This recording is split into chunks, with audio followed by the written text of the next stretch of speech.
Caitlin. Okay, so this is going to be brief because it's like 11:53, and I just all of a sudden realized that I listened to your video and I made notes and my video response. So, about that time of night, I guess I better get this done before I get in trouble and don't get points for it.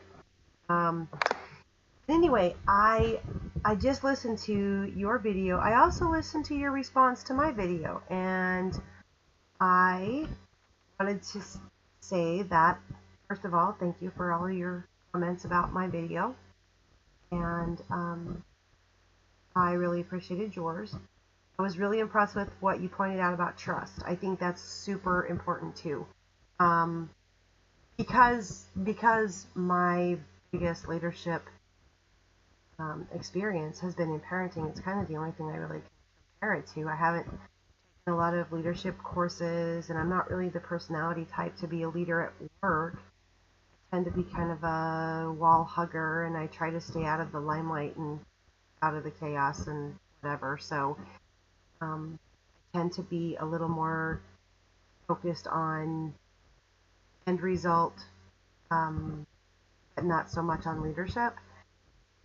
And so parenting is really the only place where I get leadership experience and where I really have it to compare to. And so you made like 4 points that really stood out to me, and they were trust and being a good listener and having empathy and having a sense of humor.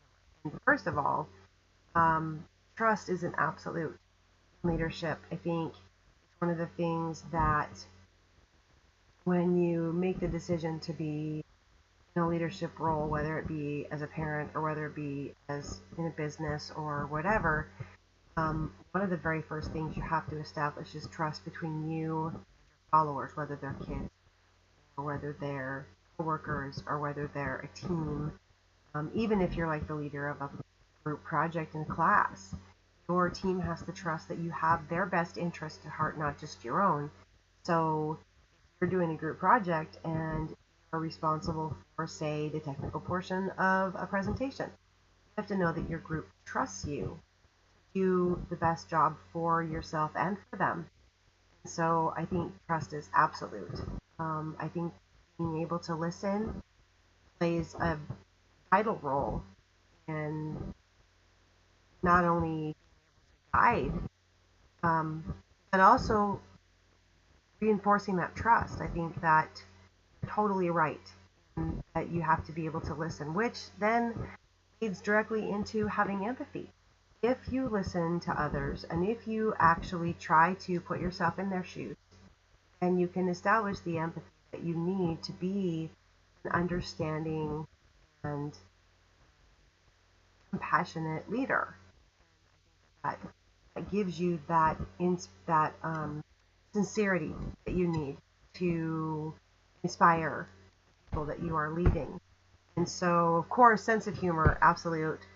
You walk into a room as a leader and you are just a ball of joy, and people tend to be more enthusiastic about following you. I think that parents who are really super serious and really, really hard to the books and really like grindstone tend to miss a little bit of life. Passes them by when all the other kids are out having fun, and you're like, that really helps to have a sense of humor and a sense of fun, to be able to find the happiness and the joy in life. And if you can be a leader and if you can lead people with that mentality and that attitude and still maintain your vision and your focus, then everything can be more enjoyable. One of my favorite quotes is, if you love what you do, you'll never work a day in your life. Well, the same applies for leadership. If you love what you do, then leading isn't a task. It's an adventure. I think that following is, have a great leader and you have someone who is having that fun with you. And so I think that you are totally on point with all of your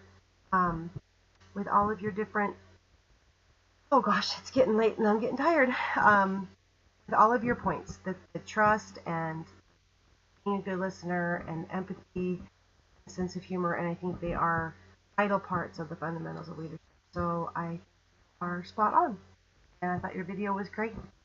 And that's it. Okay.